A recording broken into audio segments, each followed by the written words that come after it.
حي العشاش هو ذلك المعمار التقليدي الذي طبعا أخرج تراث مدينة الوادي معماريا طبعا، سواء من حيث الهندسة ومن حيث أيضا مقاومة البيئة، أين نلاحظ هذه القباب التي طبعا تدفع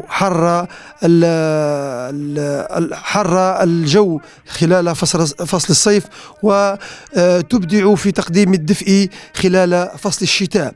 تحمل معاني معمارية متعلقة بالأقواس، بالمباني، بالقباب، بالأدماس، وحتى طريقة هندسة شوارعه التي تعبر على حياة مليئة بالتوافق والود، أين نجد اختلاف في فتح الأبواب، أين نجد طبعا هناك نوافذ تفتح بطريقة محترمة يستشار فيها الجار.